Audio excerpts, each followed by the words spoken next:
Good afternoon, everybody. Mr. Balker here, going to go over another Amplify lesson for you.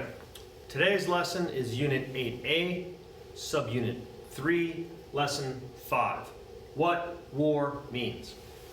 What does war mean? So, where are we in our story? Roald Dahl is in Africa. He's been there for a while, and he's been working for the Shell Oil Company. However, World War II is about to break out in Europe.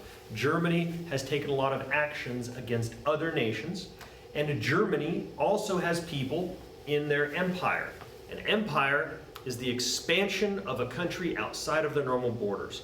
Great Britain was a huge empire. Germany, France, Spain, all of these people sent colonists, management, whatever you want to call it, to other parts of the world to establish colonies and expand their empire. Africa experienced a lot of this. And because of Africa's proximity, its closeness to Europe, you got a lot of Germans, you got a lot of English, you got a lot of French that were down in these areas. Why am I mentioning all this? So that you understand why what's happening is happening. So, you've got all these Germans that are living in this area, in this exact area that also the English are currently in. Why? Because before World War I, it was a German colony, and England has since taken it. But England, whenever the war was settled, didn't send all the Germans home and say, hey, this is ours now, get out. They let them maintain their current jobs, professions, and they imposed their government over these people. So here we are 20, 25 years later, those people are still there. So what's going to happen, however, is that our main character, Roald, he has to now be a part of this war. The Shell Oil Company, who is his employer, kind of has to give way to the British government. The British government says, hey, you're in Africa, you're in a place where we need troops, you're now a troop. He didn't sign up for military service. He was told, hey, you're now in the military. Because he's a youngish guy, and he's physically able to do the things they need him to do. So, as this starts to break out, okay, Roald is in a spot where he's informed, look, you're gonna have to capture all of these Germans. We can't have them escaping and then join in the war effort. They didn't intend to just take them out, of course. The goal of England in this situation was to limit the number of total troops available to the Germans. That way they don't get on a boat, go back to Germany, get signed up in the military, get rifles, and then go out and make trouble, right? The Germans are going to bomb England before too long. And the fewer Germans they can get back to Germany, the better off they're going to be. So they tasked Roald Dahl with kind of capturing all of these guys. Roald has a person who he's living with, Mdisho, okay? And they've got a little cartoon drawing of him. He was a native African, he was a young guy, and him and Roald were very, very good friends. The point of this lesson is to talk about the meaning of war. What is war? And they're very, very different for these two people. Mdisho's grasp of what war is, and what Roald and modern countries view war as, very, very different. And so what you're going to want to do is go here to number 3, okay? And it's got a little text to read, okay? I've given you the background information so you know what's going on. Go here, click on that, and hit play. The duration of time it will take is 3.5 minutes. And then come back to this video, and we're going to go ahead and go through it. Okay, we're back. You just made it through the video. Very quickly here, he's describing what breakfast is. Why? Because he wants to set a sense of normalcy. This is what normal life is like. And obviously normal life is about to change. But he wants us to know what it's like. Then he starts the conversation with Mdisho. And he says to Mdisho, there's going to be a war before very long. Mdisho's response to that is not what you would expect, right? The average person isn't excited about war, isn't like, oh good, let's do this thing.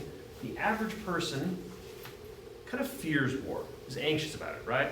I wouldn't want to go to war right now. There's a chance I'd die. I've got a lot of things going on. I got a little girl to take care of. I got kids like you to teach. I got a happy, comfortable life. I don't want to go to war. Mdisho, being a really young guy, and being raised in a culture that has a maybe different perspective on it, he perks right up. A war? Perking up immediately? A real war, Buana?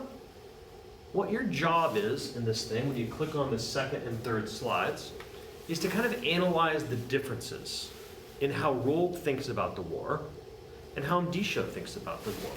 And they're really, really well diagrammed right here. This second slide shows you this conversation. Mdisho says, "Why don't we kill all of them before the war begins? That is always the best way, Bwana. My ancestors used to always strike first." What Mdisho is advocating here is that they go out and find the Germans one by one and just capture or kill them right now. Roald's response is, "I'm afraid we have very strict rules about war. With us, nobody is allowed to kill anyone until the whistle blows and the game is officially started." This absolutely just throws Mdisho for a loop, because this isn't a game, this is war. This is a big deal. But to Mdisho, war is honor and glory and excitement. And, he was brought up in a culture that celebrated it. Whereas the English view war as maybe a necessary evil with really strict rules to follow. You must do this, then you can do this, blah, blah, blah. Mdisho just can't get his head around that. And so that's what we're talking about. When you go to the third slide here, what you want to do is highlight a couple of sections here that itemize what these two guys think about war, what their differences are in opinion about the war. The reason that we're doing that is that your writing prompt is about this exact subject. Highlight sections that show how Mdisho thinks about war. Then highlight scenes that show how Roald thinks about war. It might be smart to highlight them in two different colors, but you do what you want to do. The third thing down here says, what do these clues make you think? Now again, we are going for evidence-based writing. Nobody cares what you think, people care what you can prove. The writing prompt for today's assignment, and this is going to be a long one, okay? This is a 200-word writing assignment. Describe one difference between the ways that Mdisho and Roald think about war. Use details from the text to show what you mean. I want you to go back through the writing, find the things that you highlighted that show the way they think about war, and come to a conclusion about how they're different. Your argument should probably be the normal writing assignment, right? 100, 150 words. The other words you need to get in here are the text from the people in the story. See, if you've got a big long scene where Roald says, well, I'm afraid it's not like that. Let's go back to the third slide here. Roald says, I'm afraid we have very strict rules about war. With us, nobody's allowed to kill anyone until the whistle blows and the game is officially started. 1, 2, 3, 4, 5, 6, 7, 8, 9, 10, 11, 12, 13, 14, 15, 16, 17, 18, 19, 20, 21, 22, 23. Bells to work. 23, 24, 25, 20. 26 words. 26 words that Roald is saying. That's evidence. You need that evidence so that you can make your argument. That's your proof. But that's how the word count is going to get there. If you use a couple of quotes from Roald and a couple of quotes from Mdisho, you're well on your way, and you should be able to prove your point. I hope that makes sense to you, and get into the habit of doing this, because there's a lot of it. You're going to have to do lots of evidence in your writing, and not just in this unit, but in all the units after this too. Your writing, as you go through high school and college, you have to provide evidence. You have to prove your point, not just say what you think, say what you can prove. So that's it. 200-word writing assignment. Go through that. I hope you do great. I'm looking forward to grading them. Thanks so much, guys. Take care.